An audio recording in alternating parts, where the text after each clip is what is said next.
Underworld don Arun Gawli के jail से बाहर आते ही उनकी कहानी भी लौट आई है। जिस डांगड़ी चौल को कभी उसने अपने जुर्म के साम्राज्य का किला बनाया था, उसी किले में वो 17 वर्षों बाद दोबारा लौटा और उसका स्वागत किसी रॉबिन हुड टाइप हीरो की तरह हुआ है। अब सवाल है कि आखिर अरुण गवली में ऐसा क्या है जिसकी वापसी से मुंबई में हलचल बढ़ गई है। यकीन करना मुश्किल है कि ये वही डॉन अरुण गवली उर्फ डैडी है जिसका नाम कभी मुंबई में गोलियों की तरह गूंजता और दाऊद रवि पुजारी जैसों का कुनबा कांप उठता। 17 साल बाद अरुण गवली की मुंबई वापसी से एक बार फिर उसकी क्राइम कहानी लौट आई। भले ही अब वो हनक और दबंगों की फौज ना हो, मगर दांगड़ी में उसके समर्थकों ने स्वागत सत्कार में कोई कोर कसर नहीं छोड़ी। चेहरे पर 17 साल के गुजरे हुए वक्त की परछाई साफ दिख रही है। साथ ही साथ वो कहानी भी उभर रही है जिसने सेंट्रल मुंबई के डांगड़ी चौल के डॉन अरुण गवली को डॉन बनाया, फिर राजनीति के गलियारों तक पहुंचाया और उसे नाम मिला।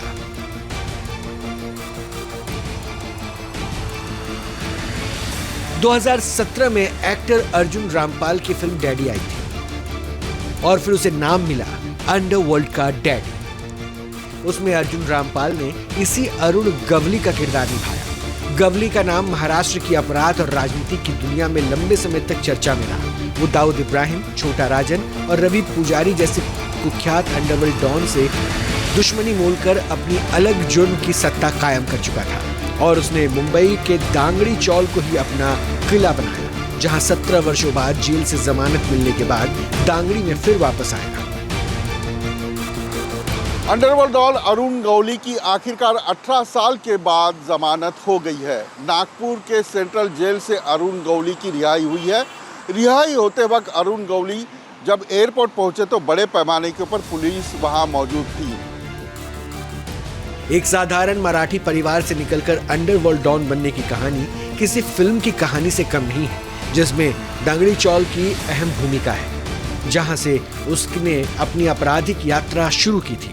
80 के दशक में गवली ने मुंबई की स्थानीय बंदर बस्ती और अंडरवर्ल्ड में मजबूत पकड़ बनाई और नाम मुख्य रूप से शातिर अपराधों, हत्या, रंगदारी और जमीन विवादों से जुड़ता गया। 80 के दशक में गवली रामा नाइक गैंग से जुड़ा। इस गैंग के जरिए वो दाऊद और छोटा राजन तक पहुंचा। कहा जाता है कि वो दाऊद गैंग में हथियारों की तस्करी का काम देखता था। 1988 में गवली के दोस्त रामा नाइक की हत्या कर दी गई थी। रामा नाइक की हत्या के बाद गवली दाऊद का कट्टर दुश्मन बन गया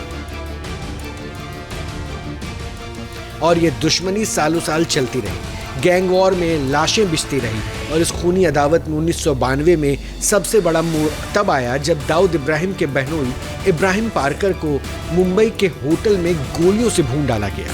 बताया जा रहा है कि गवली के 4 शूटर्स ने इब्राहिम पार्कर को ठिकाने लगाकर दाऊद से बदला लिया था। कहते हैं दुश्मन का दुश्मन दोस्त होता है, मगर अंडरवर्ल्ड की दुनिया में दुश्मन दाऊद से अलग हुआ छोटा राजन भी गवली का दुश्मन था।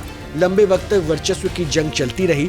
1993 बम ब्लास्ट के बाद सीन बदला तो गवली को पांव पसारने का मौका मिला। शिवसेना के नगर सेवक कमलाकर जामशेदकर की 2012 में अरुण गवली ने हत्या करने का मामला दर्ज था और सुप्रीम कोर्ट ने उसे उम्र कैद की सजा सुनाई थी।